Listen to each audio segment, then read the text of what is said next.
Hey everyone, welcome back to a new episode of Calculated Chaos. Today I'm here with Mr. Gary Fox. How are you, Gary? How are you? Thanks for having me on. Thanks a million for coming on. How are you keeping? How's your lockdown going? It's going like everyone, like we're talking about there. I Yeah, think it's been a tough month for everyone. So obviously we're recording this February second. 2nd, February Yeah, 2nd, 2021. 2021 it is. yeah, And it's just been a tough month, I think, for everyone. I think we were talking about it a bit off camera there. It's just been a hard month. How's it going for me personally? Look, like everyone, yeah. I've been massively affected, but so has everyone. Do you know what I mean? So I just try to keep that I just take it day by day. If I'm very honest, I just don't really think about like lockdown ending or anything like that. I just take it day by day and just focus on doing something positive every single day. Yeah, and realistically, I'm actually coming to the very same conclusion. Like, try and keep it as much as your own control. You can't control when lockdown ends. You can't control when everything's going to open and back up. So if you take it day by day, that's well within your control. And I suppose that's the only way to keep going in these days. So I suppose you want to give a brief introduction to who you are, and we can kind of go from there. So, Gary Fox, obviously, you give me a quick intro there. I run the Entrepreneur Experiment podcast. You can see the branding behind me. And that's a podcast I launched about 18, 19 months ago now to interview entrepreneurs. Exactly kind of like what we're doing here, just to sit down every week and chat to Irish entrepreneurs. I felt the space was a bit stale. I was kind of sick of listening to American podcasts and content. I found it completely unrelatable. It was entertaining, it was fun, but I just couldn't really relate. So I wanted to use it for two reasons, really. And number one, I'd been working on my business for 5 years at that time. I was quite blinkered. I wanted to kind of get out and explore new ideas and chat to interesting people and build my network.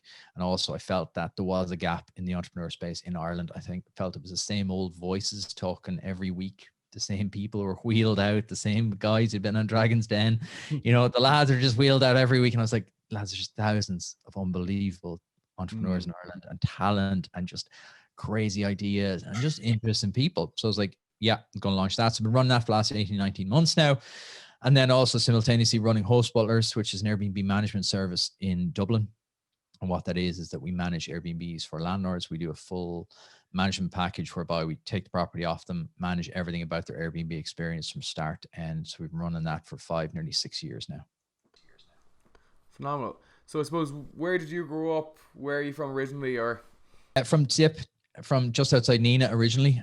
Grew up there and then went to college in UL in Limerick, and then kind of moved Dublin kind of after that. Well, I went to the States actually for 12 to 18 months on a grad program. So went to LA for that, and then went up to Calgary in Canada, worked there, then came back to Ireland and worked in various different roles. But I've kind of always been doing the entrepreneur thing, I suppose, if you want to call it that. Mm. Since I was like 15, I got a part-time job in a phone shop.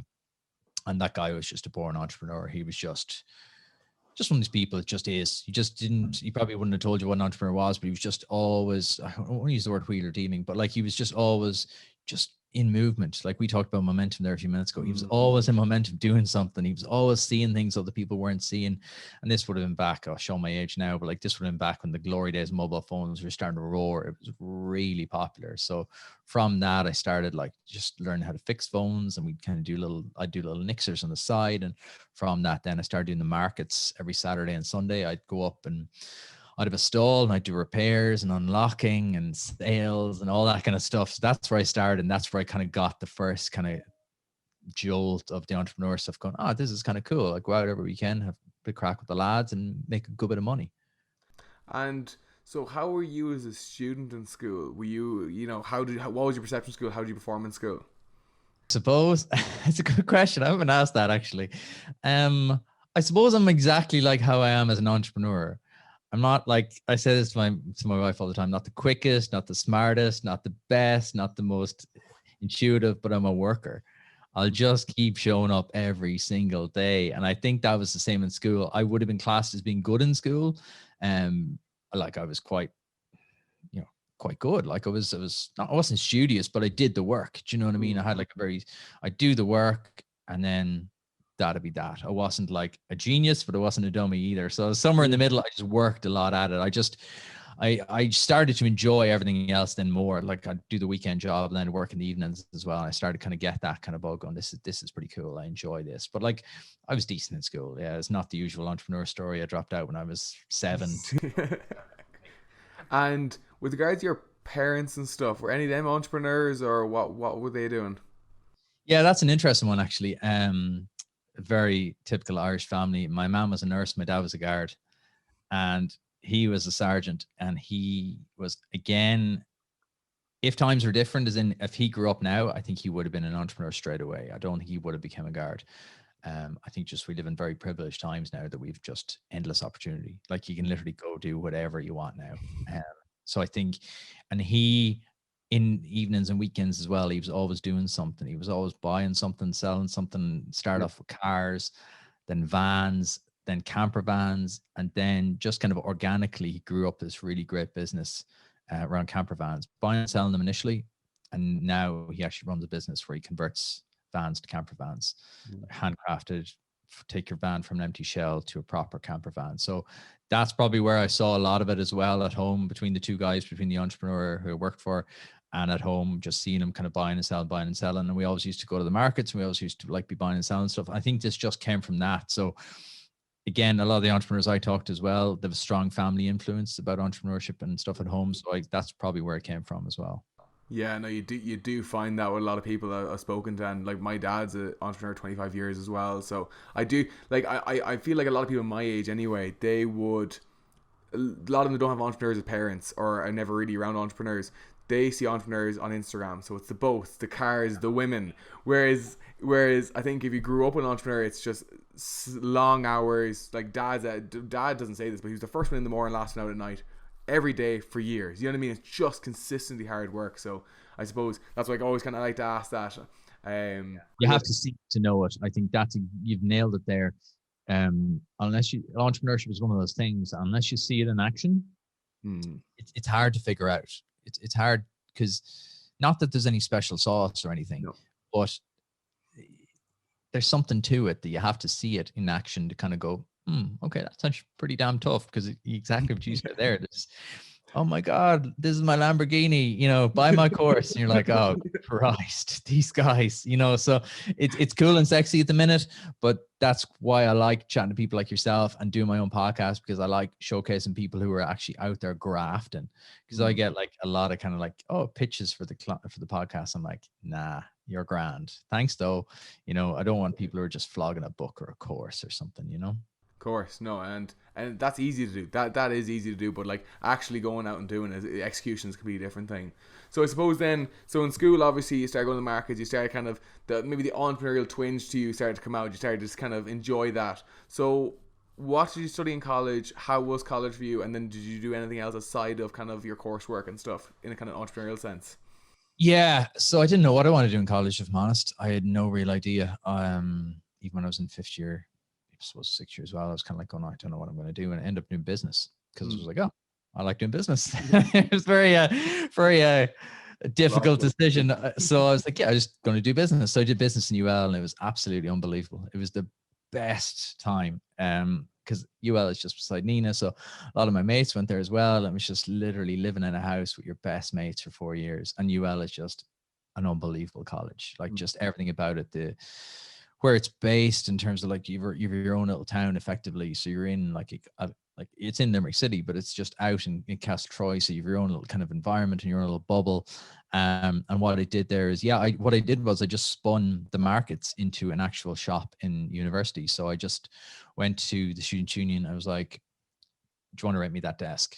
And it was like, as soon as you went into the Student Union Center, there was a big, massive desk, reception desk. And then there was another desk. And I was like, do you want to rent me that desk? And they're like, oh, why? And I was like, well, I'd like to put in a mobile phone store there. And they were like, sure, go for it. So I paid them X rent per month or whatever, and I started doing what I was doing in the markets, and started doing that then every day in college. So we'd have like my mates at work it, classmates at work with me. I'd work it myself mostly, and just earning great cash and just having basically a ball. Like it was Student Union in UL. It's in like a courtyard, and it's all around there. It's surrounded by just like there's 2 bars either side, and we'd literally we'd play football in the morning, go do some classes, go to work, and then go to one of the other bars. It was just like it was the dream life, to be fair. I often wonder where all the money went, but I kind of know where it all went. It either went left or right.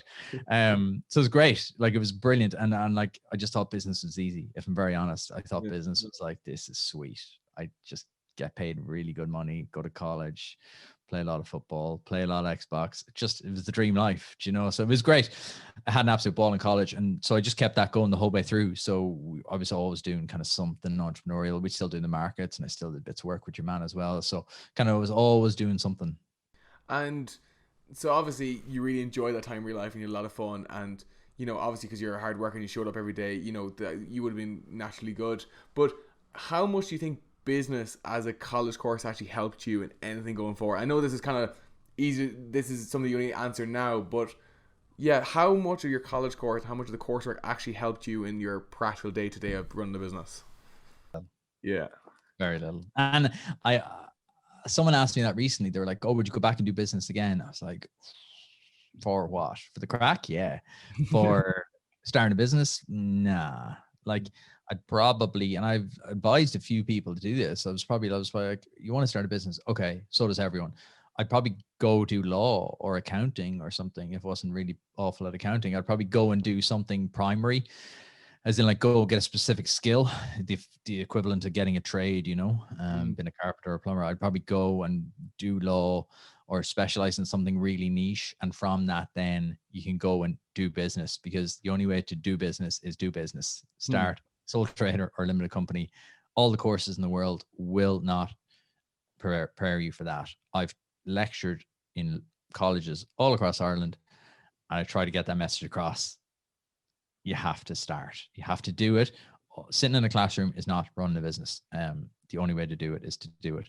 I'd advise people to go to college, though, because it's a great learning time. In terms of, a lot of college isn't really about the college. It's about who you meet. It's about who you become as a person. It's about the experiences you have along the way. I think there is something missed if you do jump that step. I do say to people, absolutely, if you want to go start a business, be comfortable in that, but there will be a trade-off. You know what I mean? You'll work super hard. I'm sure you see it yourself. You work super hard. It can be quite isolating, quite lonely. I think when you are young, unless you have a burning desire to set up your own business like you guys have, I think there is enough time to do both. I think you can go to college, and if you want to start your business, you can start it on the side. But I don't think it's an either or situation. It's like people saying, "Oh, you have to jack in your job to start your own business." At some point you will, but you don't have to like burn the boats straight away, unless you've a brilliant idea. You can test it. You can test the idea very strongly. So it's a long way of answering your question. No, absolutely, and because there definitely is an opportunity cost, and like everyone I speak to, like even like let's say our mutual friend Thomas Arnold and stuff, like he studied commerce at UCD, and I think he said to me before, he said out of the coursework you probably use like 0.5% of what he actually learned, but the big thing for Thomas was the connections and who he met and the experiences, and obviously his personal brand as well. Like obviously he became the college guy content in Ireland, you know, he's the only guy putting it out, so there was a lot of spin-off, you know, things that if he wasn't in college that wouldn't have never happened for him. So I definitely, a lot of people do say that is that the actual coursework not really relevant, but the actual networking and all the other life experiences you get out of it is where the real value is in college. Absolutely. Yeah, I was only thinking about Thomas this morning. I was watching YouTube and hit one of his videos, scrolled up a day in the life of a UCD student. It had like 250,000 views. It was like, Thomas is a beast. He's a perfect example. You've brought up the perfect example there of someone who can do both. Yeah. God, like you mightn't have the exact same college experience as everyone else, but he ran his own business quite successfully during college, so it is possible. Look, it depends on the person. Do you know what I mean? I can say that and go, oh, yeah, I should do both. Where some people are like, I couldn't think of anything worse than going to college. You do need some sort of social outlet. You do need some sort of networking tool, whether it's starting a podcast or whether it's, doing something part-time, or whether it's like even something stupid like being part of a sports team. You do need something. I found when I was working in the business, I kind of let that side of things drop off, and it does have an impact on you. No, I do totally agree, and it can be a very lonely path because, like, obviously I have Eric, my business partner, so it's kind of two of us going through, which I think actually was not planned, but has made things considerably easier.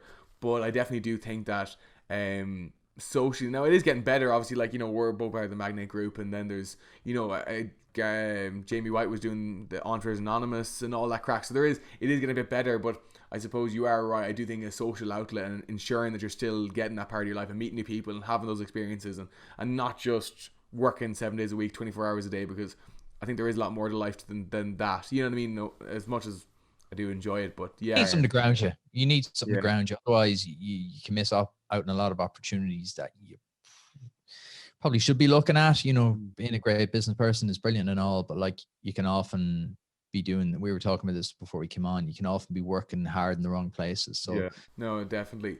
So I suppose college, great time for you. Clearly look back on it very fondly. So I suppose when you finished up college, what, let's say for the last like 6 months of college and stuff, what direction, where did you want to go? Where did you have in your head that the next step was? Because there is a huge social pressure, I feel like. So when you finish college, you're supposed to have your whole life figured out. So when you get secondary school, you know exactly what area you're going to focus in. Get out of college, you have your career lined up, you're going to be rising the ranks for the next 10, 15 years, great salary, and then you retire. So I suppose, where did you fall in the middle of all this? yeah, I could never see that. I could never see what people saw. I could never look down the tracks and go, oh yeah, there's the next 40, 50 years of my life sorted. I could never see that. And it's only kind of in the last, I suppose, 3 or 4 years that I've kind of been able to be comfortable with that and kind of go, well, I'm doing my own thing. I'm just doing me, as they say. Like, it's just, I didn't know. And I kind of was doing a great course and was doing well at it. And then there was all these opportunities. It was a time, it was before the 2008 crash. So there was all these amazing opportunities. Like there was like, oh, do you want this job? Do you want this job? Do you want this? It was crazy. Like they were like, oh, these guys are coming to college today to hire. Do you want to work for them? And you'd be like, no, these guys are coming. No. I'd end up getting on a grad program just purely because it sounded cool. Being honest, there was no great plan. I was like, well, that sounds pretty cool. They'll send you abroad for like 18 months. I was like, damn, yeah, I'll have a bit of that. And they came in and did the interview and it went well. And then, so it's the IBEC grad program. And what that is that you get on the panel for the program. And then out of that panel, employers come in and they're like, oh, we want 2 people to go work in the States for our drinks company, in the case of what happened to me. And they come in and then they interview you further. So you have a second panel interview with the employer going, oh, look, we're looking for someone to go to LA and Kentucky. We do Irish drinks. Are you interested? And then they do an interview with you. So I got that as well first time. So everything was kind of, I won't say easy, but like it was a very boomy time. It was a very kind of like, you'd unlimited options. And I was like, great. Yeah, sure. Look, I'll just take this one. This is cool. So I ended up in LA for like 9 months and then up in Calgary for the rest of the time. It was just class. Like it was just a brilliant time. Like there was just endless opportunity. Plus you come out of college and you're like, the world's my oyster. I can literally do whatever I want. Yeah. So I ended up doing that and it was great. And like, it was just a weird, it's kind of, I never could see that kind of, and even after the program ended, I was like, yeah, I'm kind of done with that now. I want to do something else. I was always restless. I was keen to get experience somewhere else though, and to go abroad. That was always in my horizon. Wanted to go abroad. I wanted to work for a company. I wanted to figure it out because it was like, I don't know if I want to work for myself all the time. Is that what I should be doing? I probably didn't have the confidence in myself. If I'm very honest, if I'm very truthful, probably didn't have the confidence in myself to pull it off and go, okay, you're going to go out on your own now. Because it takes a very, as you know, you're very young and you're an entrepreneur. It takes a very special breed of confidence to go, yep, I'm going to back myself here. So I probably didn't have the confidence back then. I think I've only got more confident as I got older. And it takes a bit of time and experience, but I probably wouldn't go back and change that time. It was great. And like the experiences I got, and even work for companies, you can pick up a lot of stuff. And again, you meet a lot of cool people. Yeah. And I suppose, I think another thing, because you're saying there, like a lot of opportunities, and like, I like obviously you're saying now in today's age, there's an endless amount of opportunities. You can nearly make money in any area. But I've always seen people, especially maybe my age, kind of Gen Z, it almost freezes them because there's so many opportunities that they're actually like, become, it's fearful because they're like, I don't know what direction to go to. There's just too many directions to go. So I suppose, it's kind of interesting you saying that the world's my oyster, but which way do I go? Because there's just so many, whereas, let's say if we're talking about it, 40, 50, 60 years ago, it's pretty conventional, the path you went. It was already kind of set out for me from a young age of, it's the trade or whatever, there's kind of only kind of a couple different paths. So I feel like in today's age, it's almost more difficult because there are so many options. But if you can find one, I feel like it's, Yeah, you're dead right. It is great in the fact that you have so many options, and it's also awful the fact that you have so many options, because it can be, I even find it now, like, I'm like, oh my God, there's so much stuff to do. And there's so much, there's so many options that it can nearly cause anxiety. I find sometimes Yeah. you kind of get overwhelmed by the choice. And it's like this thing here. So I'm holding my phone for anyone just listening. It's great and it's a curse. Yeah. My biggest thing for February is to try limit my bloody time. I installed a screen tracker yesterday to monitor what I'm doing, because I was losing hours and hours and hours of productivity just staring at it.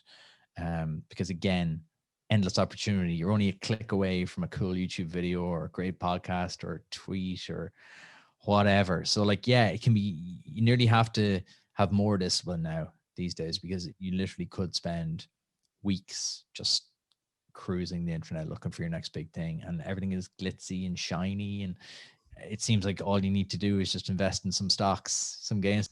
Yeah. My God, I'm a millionaire. GME or AMC or That's not a Dogecoin. That's not a career choice. That's like gambling. Yeah. Happy days. Brilliant. Yeah. I'm a big fucking fan of crypto myself, but I think it's harder now. It definitely is harder. And that's what I'm saying earlier about having a good community around you, and having people that you bounce stuff off, and having people where you hold yourself true along. I think especially as an entrepreneur, you're accountable to nobody apart from probably your significant other, your family, your accountant, and the tax man. You're not, no one else is going to be like knocking on your door going, Gary, did you do that report? Gary, did you send that email? Gary, did you get that sale? So being accountable in some way, I think, is important as an entrepreneur, where they have an accountability group, or a small group that you meet. Like, I've a group of entrepreneurs we meet every month, and we just hold each other accountable and solve problems for each other. So I think you do need to not lose control of yourself. You have to do the work as well. It's great, like, cruising around, looking at all the opportunities you have. You got to do the work at the end of the day. No, I think that's very, very good. Yeah, I actually never thought of it, but yeah, the discipline is the key part of that there, because if you're not disciplined, you will just exist and just cruise and look, because like you said, you could spend your whole entire lifetime looking for opportunities, and you won't even get through a percentage of it. So I suppose out of the grad program, like you're saying, you've had a good experience, you've learned a lot. Obviously, by working for people, you're seeing what works well, what doesn't work well, what you like in managerial roles, because obviously I've got other part-time jobs, and I do see characteristics of managers I don't like and I do like, so I do think that's important. So I suppose, getting out of your grad program, then where did you go next? What was kind of on your horizons? I went back working for the other entrepreneur again. He had moved into a new space. He was doing two different businesses, and now he was in the property space, which I suppose is kind of where I kind of got my grounding on this. And he was still doing the phone thing, so I was doing a bit of work for him on both aspects, and I kind of enjoyed that again. I was back kind of in the entrepreneurial space. I was back doing kind of like stuff and making money here and doing bits and bobs there and working in property. I've always had like a massive kind of interest in property, like every single other Irish person in the world.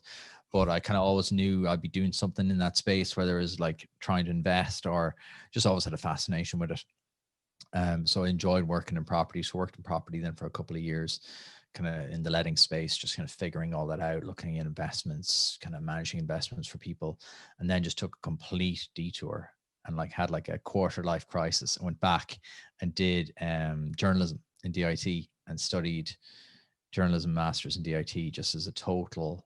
I kept searching for that. Oh, well, I must be doing this wrong, because I don't see that big vision. I don't see that kind of like, oh, this is what you need to be doing. And I was like, oh, maybe that's it. Maybe I just always wanted to be a journalist. I always had an interest, but I was never like, that was it. So I went back, did journalism.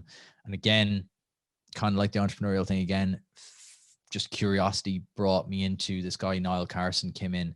He was a photojournalist. He came in to give a talk. And I was like, this is class. Like, I had no real experience in photography. I was like, this is deadly. And he came in and I was like, can I do like a work experience with you? And can I just go with you for like a couple of weeks? And he's like, yeah, of course. So just went out, worked with him. And like, it was just like a drug. It was kind of the perfect combination of like creativity and entrepreneurship. Literally go out. I remember the first day we went to the Dublin Horse Show, took some pictures. I'm making it sound simplified here. It was a little bit hard on this, but I took some pictures, Dublin Horse Show, took some really good stuff. And next thing, it's in the Irish Examiner the next day, and it's in the newspapers, and it's online, and it's your work in your credit, Gary Fox Press Association. It was an absolute buzz. And I think I got addicted to that kind of like instant gratification of like, you're earning money. The more work you do, the more you get paid, and you get this kind of like dopamine hit every single day. And I was just hooked on that. So I ended up working in photojournalism then for about 5 years. Yeah. Freelance photojournalist, essentially worked for myself, but I worked for a lot of agencies, worked for Collins, worked for Press Association, worked for loads of agencies, had pictures, every newspaper in Ireland, book covers, worked then across the world, worked for like Japanese outlets and American, and went to the Middle East with it and photographed like some incredible stuff, went to Beirut, went to Syria, and just had like an adventure, I suppose, for 5 years. Just like hard graft though. A lot of stuff here in Ireland was pretty grim. Like a lot of stuff you're doing, it's not that pleasant. I think that's what eventually led to, I'll preempt your next question, why I left that, why I left it. I kind of looked, I remember the day I decided to leave it. I was sitting in a court in up the back at Smithfield, not in the dock, in the public gallery. And I looked along, and it was a big court case. I looked along, and there was like 10 photographers in the line beside me, all varying ages. And it was like seeing your timeline of life. And I was like, this is grim. And I was by far the youngest. It was like, what? I was like 25, 26 at the time, by far the youngest, but it stepped up. There was a lad like in his 70s.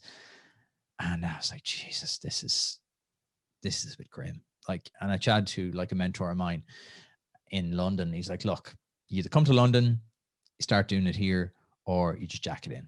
I was like, right, okay. I just didn't fancy going to London. I don't know why. When I look back on it now, I'm like, I don't know why I just didn't go to London, but I suppose I had a life here, and I was like, oh, kind of enjoyed living in Ireland. And I was like, oh, so I just got fed up, because there's also the time between digital really taking off and the old world. It was like this horrible clash where nothing was really happening. Like prices were dropping rapidly for media. I think no one still figured that out. So I was just like, right, now is the time to get out before this completely goes to crap. And I could see smartphones coming. I was like, oh, everyone's just taking pictures on their smartphone. I was like, this is what's going to happen. You're not going to need the lad with the big lens going around. You'll still need him for some things, but you're not going to, like, breaking news. The way I thought about it is like breaking news happens everywhere. I can't be everywhere, but there's a smartphone in everyone's hand. And that's often plenty good enough to go on Twitter, and people will, when I saw newspapers starting to pull stuff off social media, I was like, this is done. And then I suppose one of the things I'm really fascinated at the moment is obviously you said you had the urge to travel, and I really do feel like traveling opens up your mind and does really change you as a person.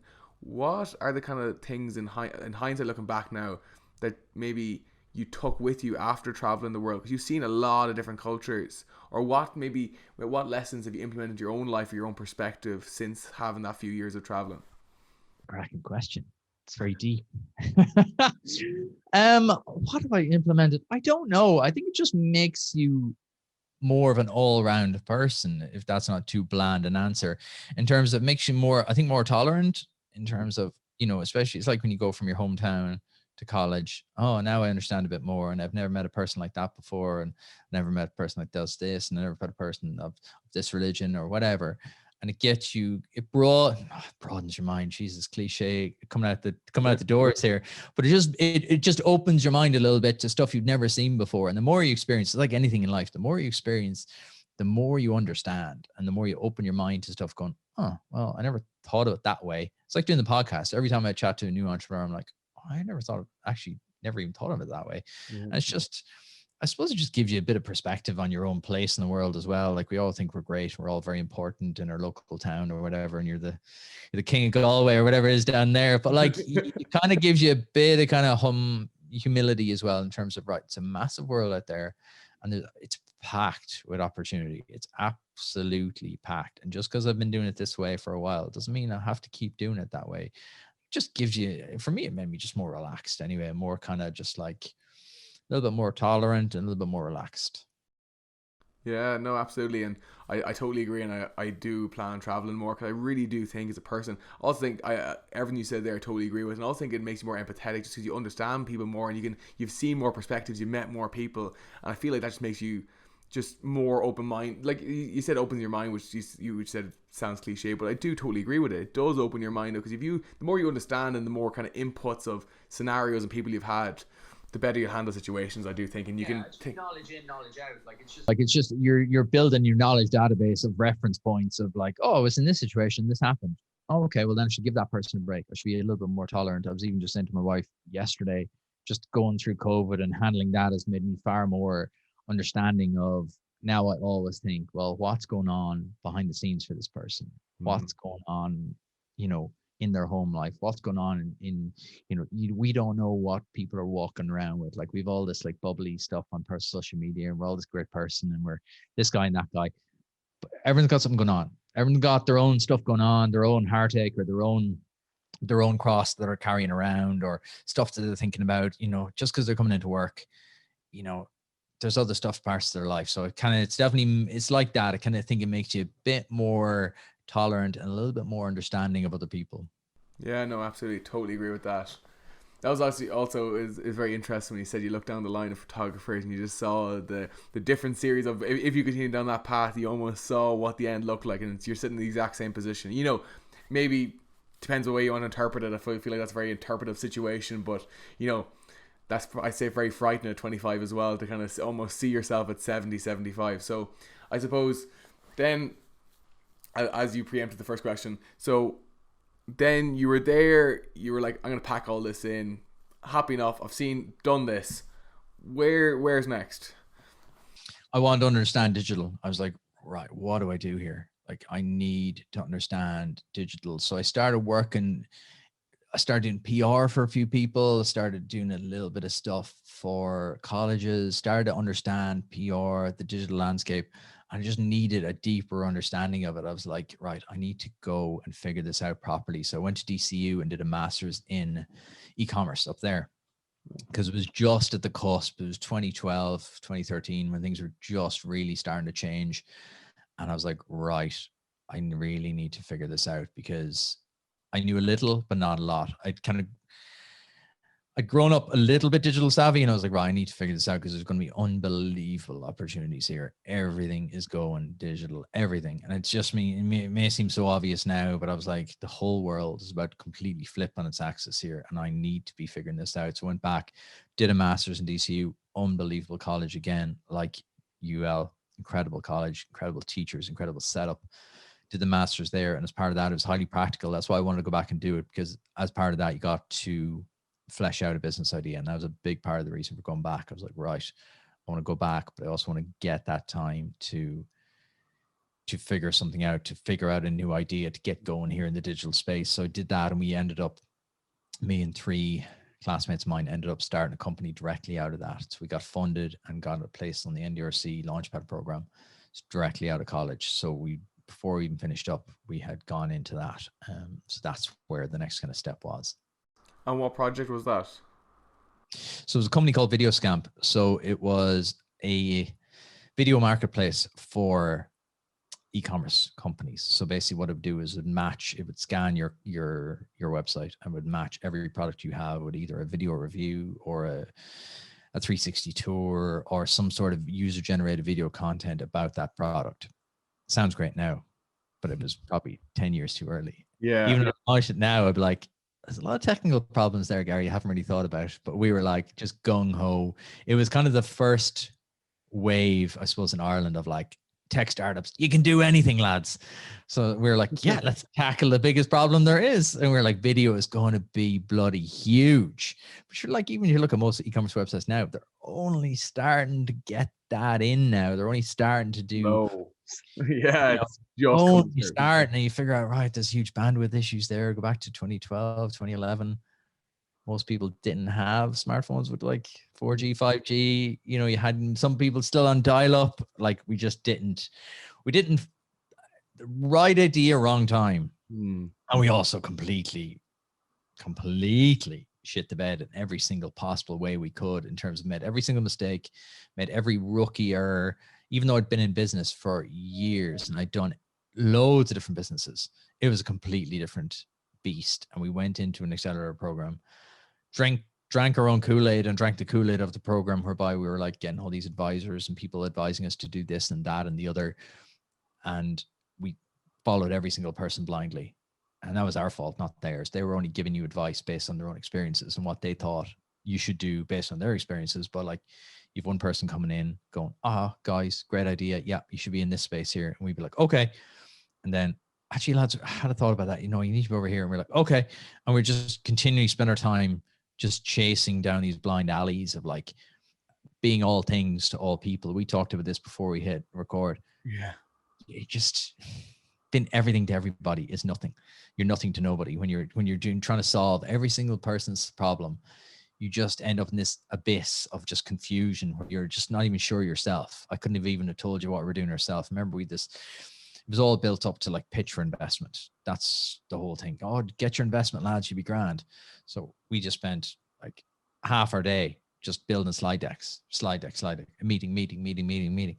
Craziness, like all this like pseudo fake entrepreneur stuff. Like, oh, I've got a meeting, oh, I've got a pitch, haven't got a penny in the bank, but you're running around pitching this guy and the other guy going, oh, 500,000. You want to ask for 500,000? Ask for 1 million. You know, it's this early time whereby like in San Francisco, all this crazy tech stuff was happening. And we thought, oh yeah, look, we'll all get on this. Like, and everyone, I think in Ireland was a bit kind of caught up in that kind of during the recession, and everyone's like, oh yeah, well, why not just have a tech startup? It'll be great.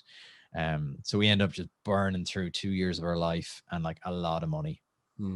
And ended up kind of just having to shelve it. We're like, we literally can go no further with this because there was no potential of making money with it. I followed every rule I tell people not to do now. When someone contacts me on the pod and they're like, oh, I just want to do this, I'm like, build the worst product you can, start selling it right now, get 10 clients, make it slightly better, get 10 more clients, make it slightly better, get 10. Whereas back then we're like, build, make it perfect. You know, all the, even when I'm saying it now, I'm like, this is so obvious, Gary, like that you just, you don't know what you don't know. Yeah. But I'd say you took a lot out of that experience though, because obviously, like, no more than myself, like as a young person in business, realistically, like you said, you don't know what you don't know. But the only way you realize what you don't know or how much you don't know is by going messing up continuously over and over and over again, and just trying to be, I suppose, hopefully having the self-awareness to be reflective enough to go, let's look back at that scenario and see if I could have done that better, and learn from that, and then take that with you. Because, you know, obviously, as cringe as it is, the definition of insanity is doing the same thing over and over again, expecting a different result. So, what was possibly your biggest takeaway? Because that's an interesting experience. A lot of people, you know, I suppose I've never been in a situation where you've gone for investment or setting yourself up an accelerator to try and get there. So I suppose what was let's say your major lessons out of that whole time that you took forward with? Oh, there was a lot, because you kind of put yourself on a pedestal almost of like, you get into an accelerator program, tick, that's correct, kind of like a tick of approval, get investment, tick of approval. We got loads of media coverage, tick of approval, and you get through this kind of like this almost suspend reality, kind of going, oh, we're on the track here. Everyone's saying, look, we're in the paper. And I remember we got this massive media write-up, like one of the hottest startups this year, these guys. And they're like, I remember it's around New Year's, and I remember getting it was back in Tip, and I remember reading it going, fuck. Because we were just doing nothing. We were just making an absolute balls of it. And I was like, this is horrible, because like you feel like such a fraud. You feel like an absolute fraud. And that was probably the worst, whereby you're trying your hardest, and it seems like the harder you try, and every entrepreneur has been in this situation, the harder you try, the worse it seems to get. And you just reach this death spiral of like, oh my God, what are we absolutely doing here? There's a book of learnings in it, like literally every day. And you're right. Like I hope people don't fail, but you're going to fail at some stage. And if you're not failing, the old cliche, you're not pushing hard enough, is true. Like, because the man who never made a mistake never made anything. And that's very true, because if you're in this zone and everything's going great, weirdly enough, have a little look at yourself, because everything shouldn't be that easy. Like everything should be a bit of a challenge, because if you're pushing hard enough and you're working to your limits, you should be feeling a bit uncomfortable. You should be feeling that hot breath of fear at the back of your neck going, keep pushing. Yeah. So like there was a lot of stuff, like we like it's horrible. It's a horrible experience to go through. It shaped every single component of my current business. So like you're asking me what the lessons are. Every single thing I did with my current business is based on what I did wrong with the previous business. Other business, invested, got outside external investment, got outside people involved. Product was built offsite. HostButlers, entirely funded by myself, completely bootstrapped. I was the only person involved for the first 18 months, and everything fell or rose on my own blood, sweat, and tears. There was no one else to rely on. There's no one else to be like that was gonna, I could like lean on and go, oh, you know, it's not working out because so and so isn't pulling his weight. No, it either falls or dies on you. Whatever you do will be the outcome of the business. So if you're going to make this a success, you bloody better work hard. There was nowhere, I left myself no excuses, nowhere to hide, no kind of like, oh, well, sure, you know, we didn't get the investment, so that's why it failed, you know. It's very comfortable. It's a horrible mindset to get into as well, that kind of victim mindset of like, oh, we just such a good idea, but you know, oh, they just didn't get it, you know. Bollocks, like absolute rubbish. Like you have to stand on your own 2 feet. No one's coming to save you. That's the words I just think to myself every single day. No one's coming to save you here, Gary. You need to put in the work. You need to have the systems in place. And if you don't have enough systems, you need to create new ones. Exactly like me and you talked about earlier. You need to have systems. You need to have results, and everything has to be outcome based. I do this for this many hours a day. That leads to this much euro in sales. Our costs are this. End of the week, we have Y. I ran everything off an extremely simple, rudimentary spreadsheet. Money in, money out. That's as simple and as difficult as you need to make business. You need to understand every single aspect of your business. You need to understand how it all works. You need to be able to do most of it, especially in a service business. You need to be able to understand, because if you're outsourcing to some guy in the Ukraine or wherever it is, he's telling you, yeah, Gary, that's a 6K job now. That'll take 4 weeks and it's going to be 6K. Sure, sounds good. Couldn't tell you if it's a 6-minute job or if it's a 6-month job, you know. Yeah. Whereas with the new business that I set up, I was like, right, I'm only going to do a business that I know I can figure out pretty quick, and I can just put the work in to figure it out if I don't understand it. So that's, I suppose in essence, that's exactly what I learned. Everything I did wrong from the other business, I then made that a strength for the new business. I was like, right, everything that was a weakness the last time, relying on other people, external forces, you know, you needed X money to do this, turn that into a strength the next time, whereby everything is built on your own money. And I was very small, like I bootstrapped it for less than 500 quid. And that was on purpose, that I knew I put the more money in, the more work I put into it, the better it would get. And that intermediary time between the two projects, how was that? Because obviously, like, I find myself as well, like when you're young and you're building a business, possibly when you're older as well, because I suppose I have not that experience, but your identity and what people know you as gets wrapped up in your business. So how was that intermediary thing between those two projects? And then how fast were you going to go back to the grind, go back to the new business and go do this again? Because that isn't an easy intermediary time. So how was that whole time for you? It was rotten. Yeah. It was absolutely horrible. Yeah. Been honest. Yeah. Absolutely disgusting. And I remember me and my co-founder, we sat in our garden on like everyone thinks you go out with a big bang. No, you go out with like a sunny Tuesday in Swords. They're like, you just go, all right, we're done. So, right, okay, let's wrap it up. Then what do you do? You're in the hole probably for money, and you just feel like a failure, because exactly what you said there, intrinsically your identity is wrapped up in the business, especially when you're young. You know, as you get older, you get, you know, a family and stuff like that, and you have other interests and stuff like that. But when you're young, like, you are the business is you. There's no two ways around that. Like it's horrible. It's an absolute horrible. It's a horrible time. Didn't know what I was doing. Needed money.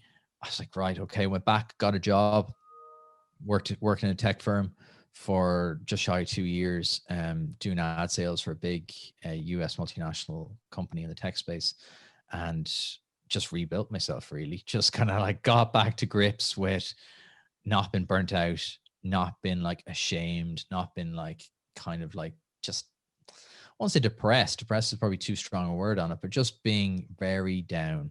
Very, very down about the whole experience, and just feeling sorry for myself, having a bit of a pity party, just attendance one, just that kind of stuff, going, oh, could have been different, you know, could have been different, you know, that kind of stuff, where you're too close to it to actually see that, no, you dropped the ball majorly on that one, you know what I mean? And you kind of have to step back, and it's only a bit of time. Sometimes you know, a bit of time and a bit of perspective and a little bit less pressure, because it's bloody pressurized when you're owing money and you don't have any money. Um, and a bit of time and perspective can give you a lot of stuff. And I kind of needed that 2 years, and I needed, to be honest, just to recharge and just to figure stuff out, because I needed that time just to get things going again. Okay. No, thanks for being honest, because I obviously, like, a lot of people don't talk about that. You know, it's always like, you know, move from this business to this business, but like, no, I'd say the intermediary and that wasn't as straightforward as most people kind of glaze over. No, and don't let anyone tell you it is. Like, I hate when people do that. I hate when people gloss through, and I'm like, just take me back to, you know, that 2005 you said there, and now we're 2021. What happened there? You know, no one wants to, you know, no one wants to admit, oh yeah, I just made absolute balls of it. Like, no one wants to do that. And sometimes you just fool yourself. You kind of go, oh, it would have been different if, you know, she hadn't done that or he hadn't done that to me, and blah blah blah. But no, it's horrible. It's a horrible time.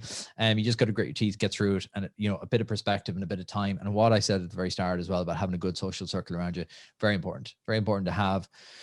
I probably didn't have it back then. And probably that was definitely a failing, because I think if I had the group of people I have around me now, I have an unbelievable group of people that I can rely on and message and talk to, and have a very honest conversation. It's kind of like what we're having here, where you be open and you can be frank. You're not putting on a pretense. You're not putting on oh yeah, no, things are good. Yeah, we're going okay. Yeah. You know, none of that. I don't do that anymore with anybody. I just don't put on a front. You know, if things are bad, things are bad. I'm not like a Debbie Downer. I'm not morose about stuff, but I'm very realistic. If someone says to me, you know, how are things with this? I'm like, no, that's not going to work because I did this wrong and that wrong. You know, there's honesty, and then there's just, you know, being a Debbie Downer. I'm very realistic. I'm a realistic optimist. I always think things are going to work out, but now I have the skills and the tools and the honesty with myself to go, but if they don't, you have a plan. You know, that kind of way. Yeah, absolutely. So what had you spotted? So obviously, I think you spent those 2 years wisely as well, because you clearly reflected a lot and you'd learned a lot from those mistakes. So you had a different strategy going into HostButlers. So I suppose, taking those 2 years out, what did you spot in the market? What made you go, this is my next venture, this is why I'm going to attack this space?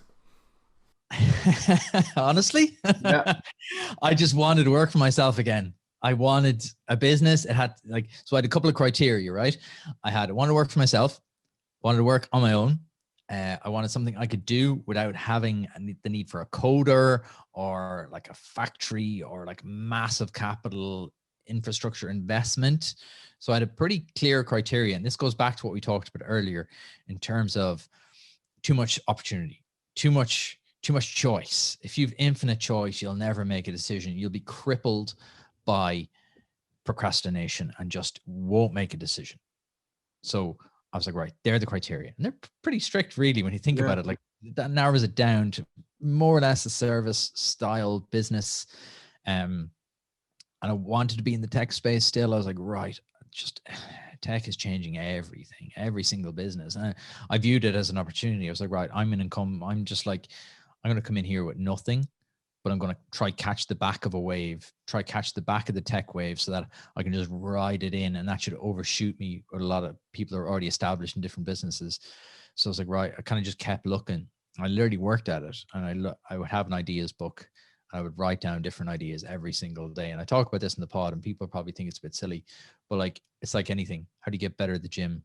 You go every day. How do you get better at martial arts? You practice every day. How do you get better at anything? You just do it every day. And I'd write down ideas. Like, we'd be away on holidays and I'd just be like writing down ideas. Oh, that's a cool idea. And we went to the States, and we're at like my mate's wedding, and we're traveling around beforehand, and we went to like Washington, Delaware, and then New York. And we're doing Airbnb in Washington and Delaware. And just, it was kind of the start of the Airbnb kind of like wave, I suppose. And, you know, the States still probably is ahead of Ireland in a lot of ways, and definitely was back then. And Airbnb was kind of pretty widespread there. And I was like, oh, we had a lot of different experiences, some good, some bad. I was like, this is pretty cool, isn't it? This is class. Like, you don't need to go to a hotel. You can just rent an apartment. And I was like, this is deadly. And then I was like, there must be other stuff around it, because we had a couple of mixed experiences. And then we had like a management company deal with us on one of them. And I was like, that's a cool business. And literally just studied it. I was like, okay, that's cool. Is that in Ireland? No. Okay. looked at it, and then just did research on it. I was like, right, okay, how does it work? Looked at all the websites. It was done in London. It was done in like New York. It was done in San Francisco. So like emailed them going, oh, how does this work? And I need to rent out my apartment. How does it work? And just did loads of research. I was like, all right, I think I can do this. I didn't know anything about Airbnb. I was never like, you know, an Airbnb aficionado. I was never like this genius at Airbnb or anything like that. But I was like, I reckon I can make this work. So just literally set up a website, built it on Squarespace over a weekend. And then the Web Summit was coming up. I was like, right, it's going to be a lot of people that do Airbnb, because back then the Web Summit was in Ballsbridge. You literally couldn't get a hotel room in Dublin for love nor money. Everywhere's booked out. People were booking up beds, couches, apartments, anything they could. So it was a big spike in Airbnb around that. I'd heard about that the previous year. It was in the papers like, oh, this guy's renting out his apartment for 10 grand, you know, that kind of stuff, all that kind of like sensationalist kind of Indo stuff.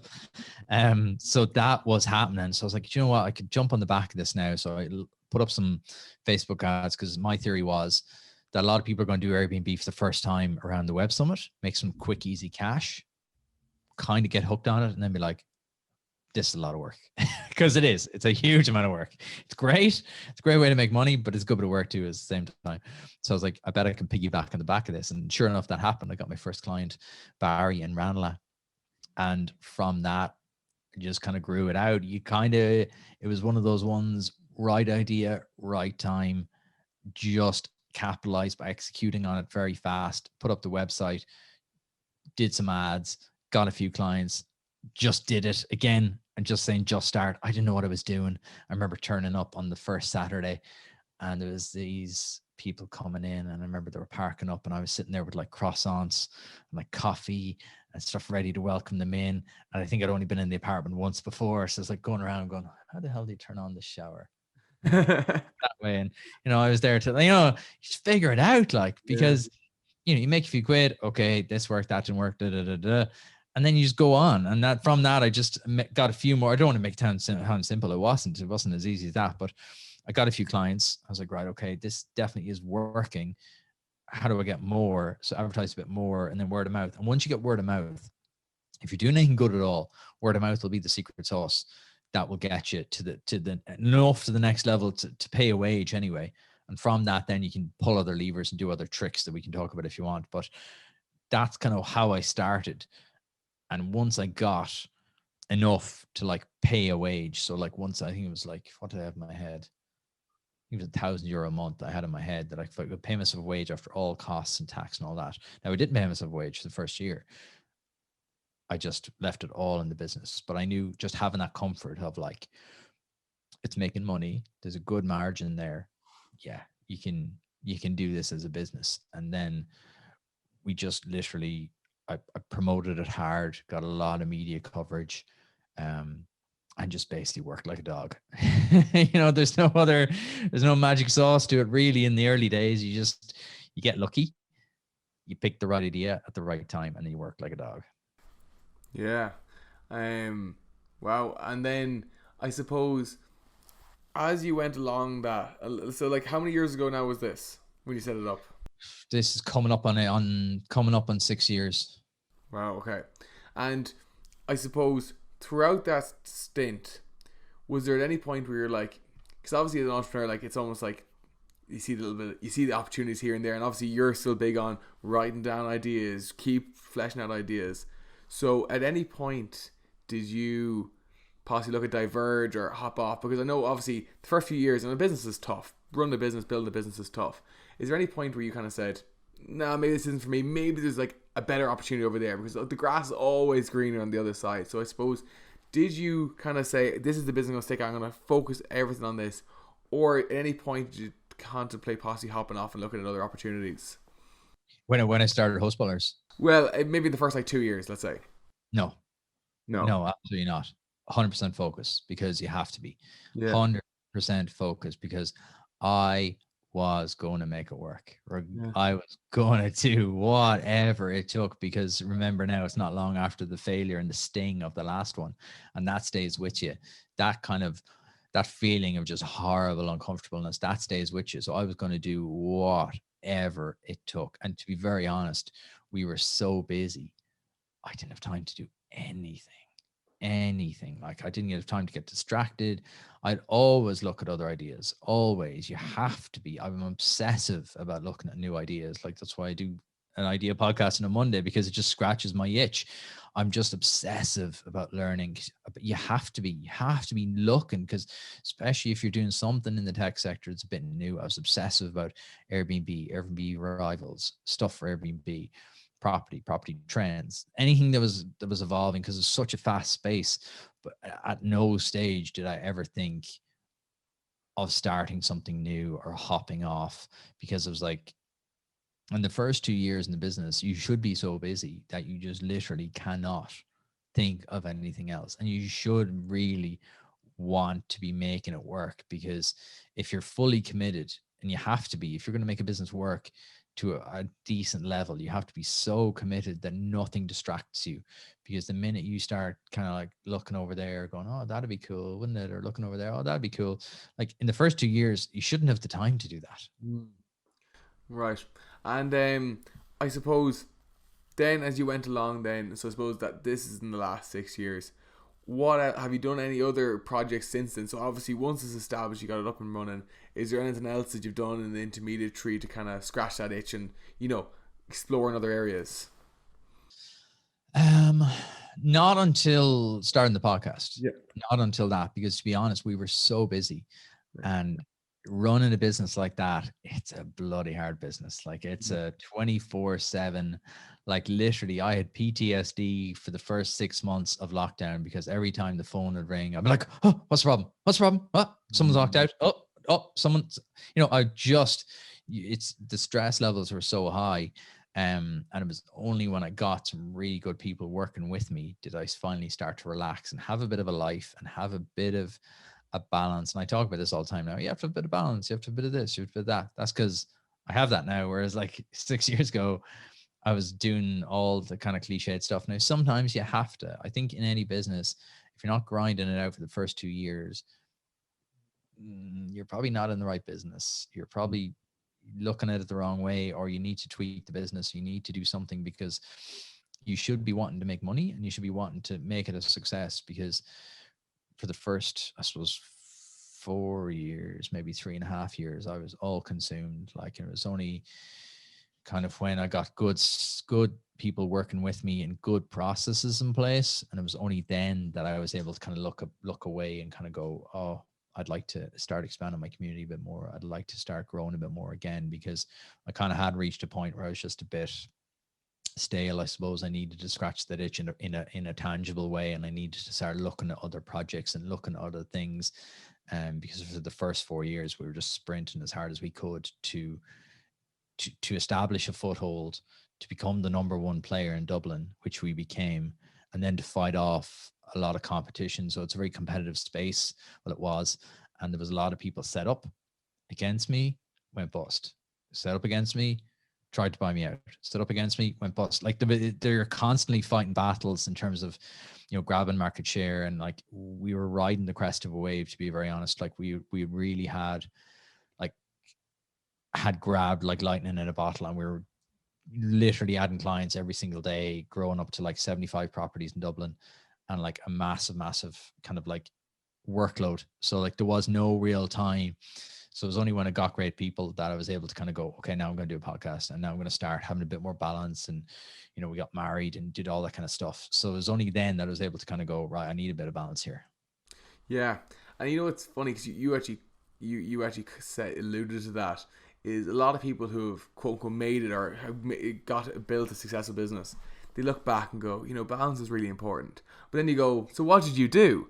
And they go, I worked my face off for 15 years. And you go, well, like, I feel it's a bit hypocritical. Like, obviously, you're almost spewing from your perspective now, because that's obviously what you, for a fulfilled life, probably you do need balance. But I suppose that's why I'd like to talk through the whole story, because I like to hear, what did you actually do to get where you are today? And then exactly. And I'm just using this time now to recharge, just to give you kind of an honest perspective. Like I'm about to pivot HostButlers into something new.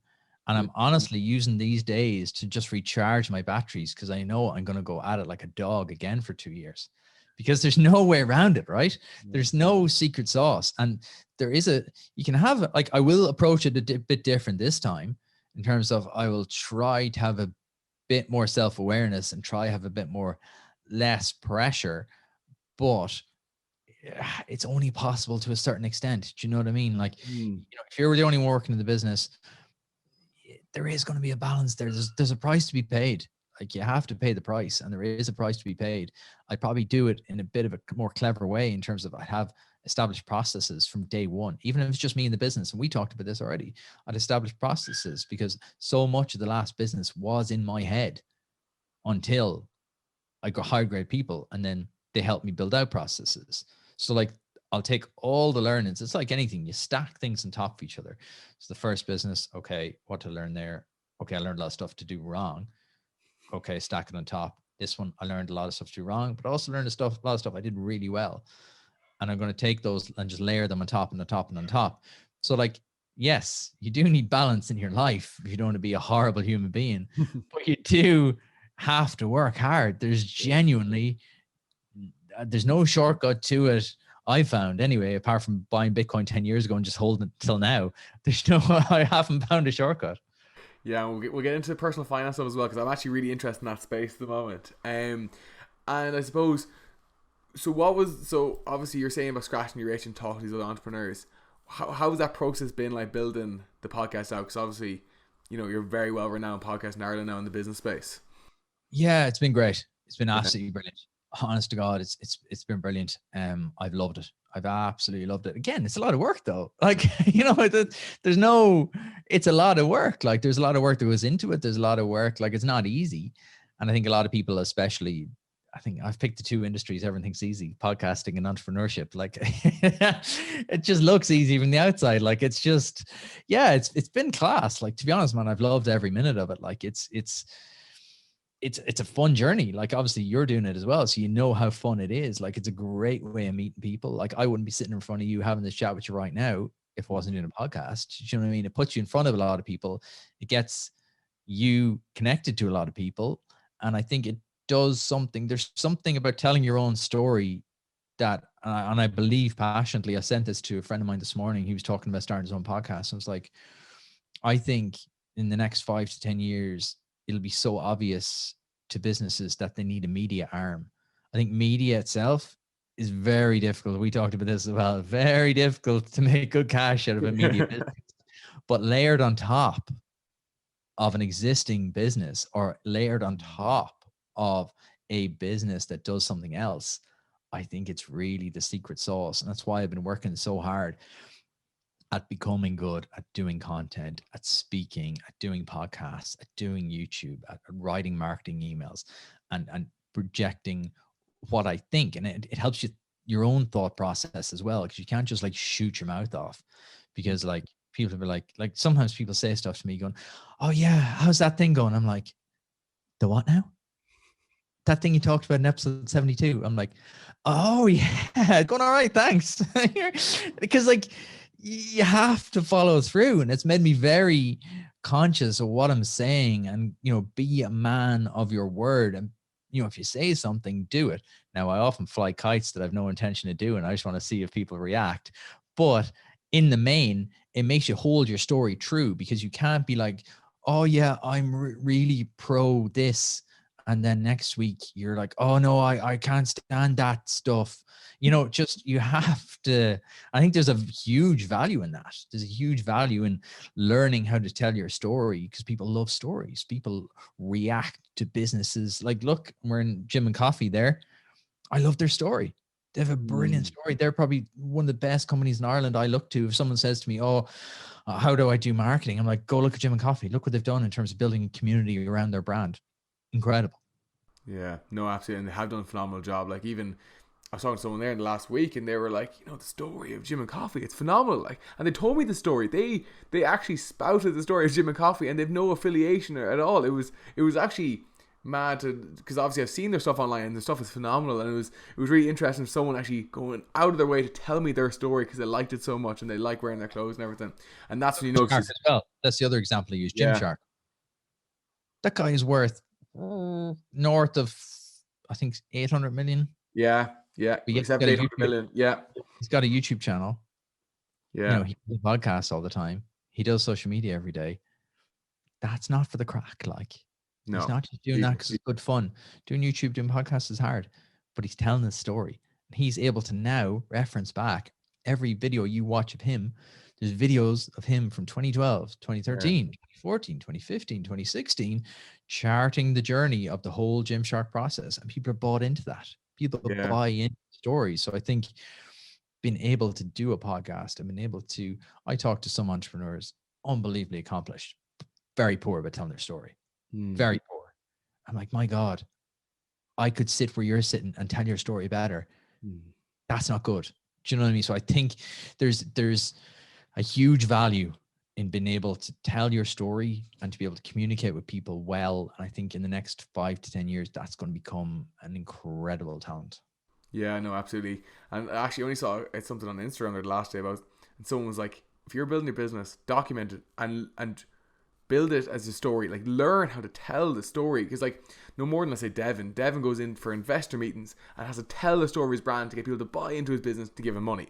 And also with Ben Francis, obviously, he's been documenting, like, you can see clips from him hand stitching stuff and all that, which is phenomenal footage. And, like, the self-awareness, thank God he did that, because that really helped the build. And I actually met him at the Gymshark event and asked him some questions on camera. Like, very, very nice guy, and takes the time at the events and stuff. Like, but yeah, you're right. Like, it's not any coincidence that he does YouTube, does podcasts, and works on his Instagram so much. That is all strategic behind the scenes. But yeah, no, definitely telling the story and documenting.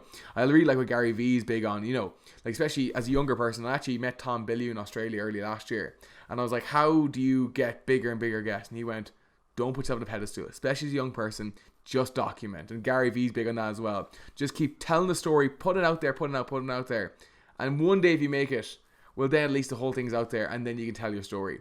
But just document and ask questions. You're going to have to do it anyway. You're going to have to do the work. Yeah, you're going to have to do the work anyway. No, look, caveat of that is it's bloody hard.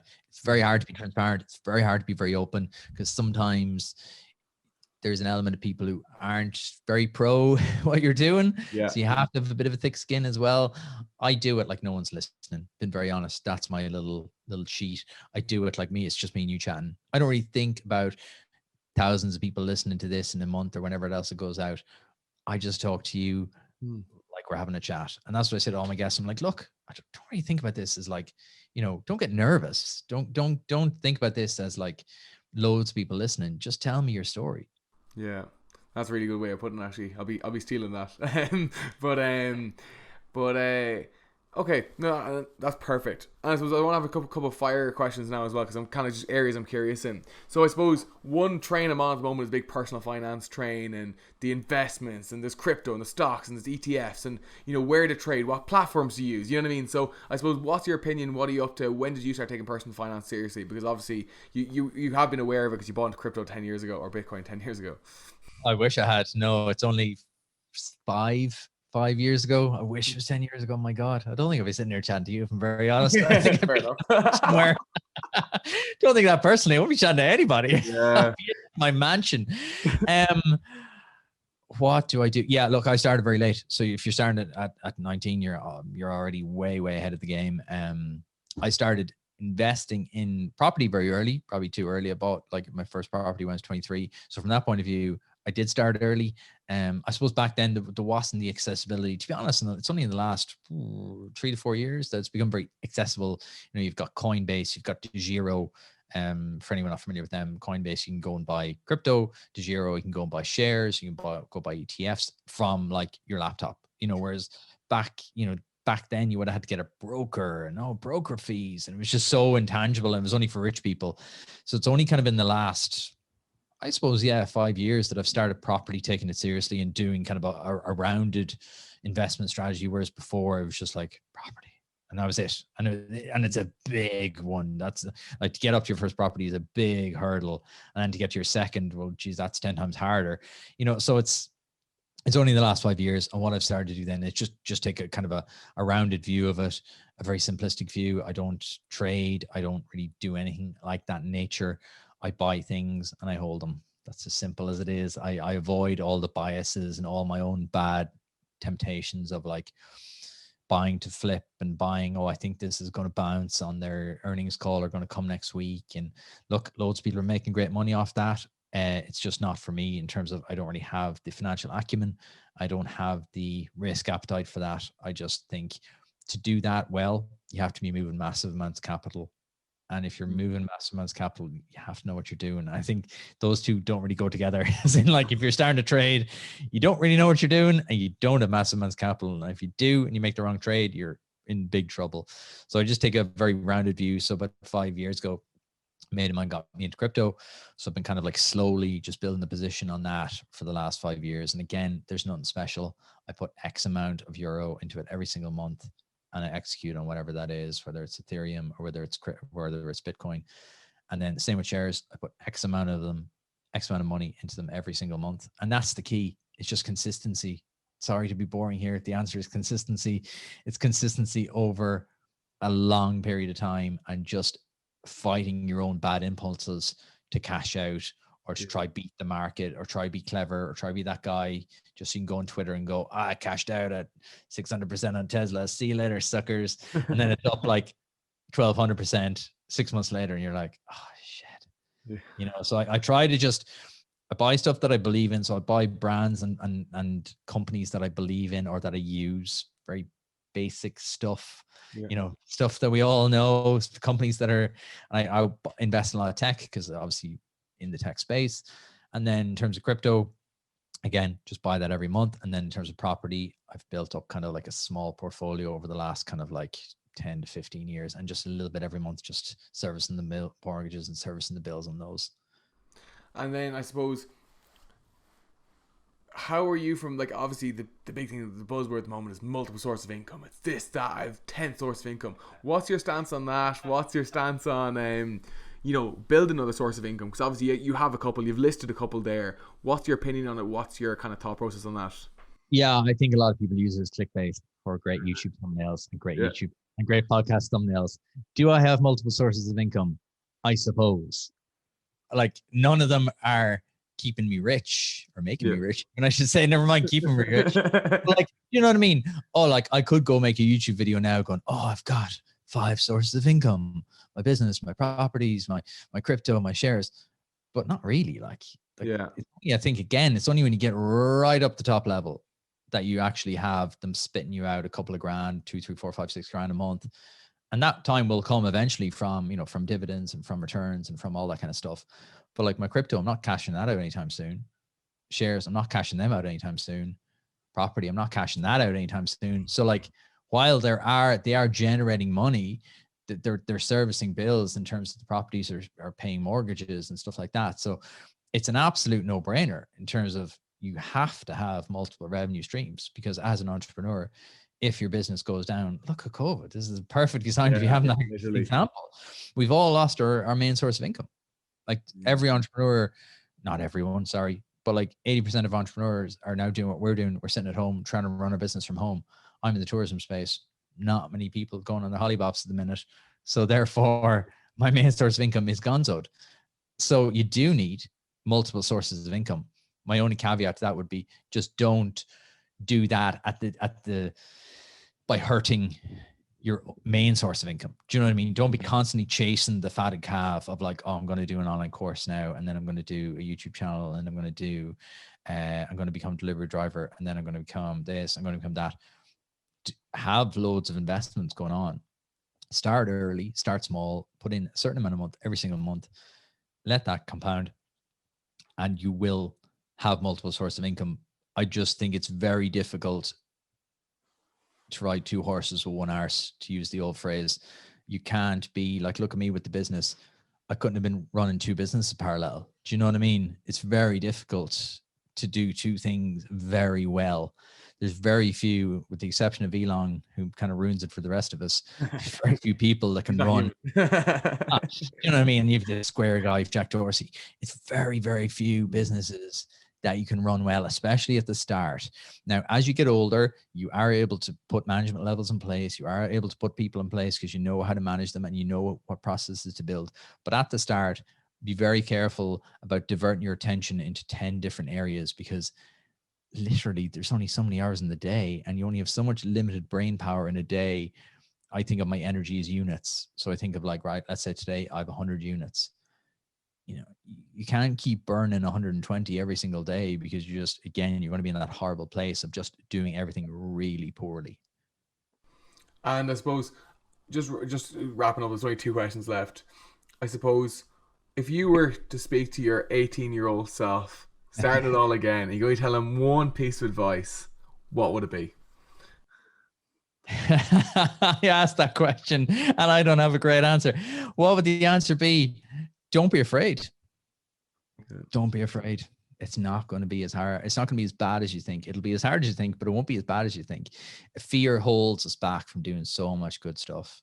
And I think that's the biggest thing is, and that's a very like, don't be afraid. But like, don't be afraid of what, Gary? Don't be afraid of being afraid. Don't be just letting fear cripple you, because don't let anxiety hold you back from just pushing through the door, because on the far side of the door, there's not the monster. There's just one thing you have to deal with. So honestly, it would be that. It would be, don't be afraid. And everyone's just trying to figure it out as well. I always used to put people on pedestals and go, oh my God, that guy is so good because he's doing this. And oh my God, that guy is much better than I am because of this. The more people you know and the more people you get to know, you realize everyone's just figuring it out as they go. Yeah, it's very good advice. Actually, an entrepreneur, a very successful entrepreneur in Galway, actually said the exact same thing to me about a year ago. He went, "You all think these like people that are like quote unquote successful have it all figured out. They're still going day by day, just trying to figure things out, just as much as you are. Maybe they have a bit more experience and they have more reference points of information, but everyone's just going day by day, just trying to see how it goes. No matter how much of a master plan they have." That's the biggest thing. Just keep going. Build that momentum. It's like we were talking about earlier about COVID. Just go. Just do something every day. Don't get overwhelmed by, again, fear, but don't be like looking ahead 6 months, 12 months, going, oh my God, who knows what's going to happen? Oh, it's just too hard. Just do a little bit every day. Just do the 1%. I keep that in my journal every single day. 1%, 1%, 1%, 1%. And then it keeps you grounded and keeps you in the present. And that compound interest on that 1% every day is huge, and that's the game changer.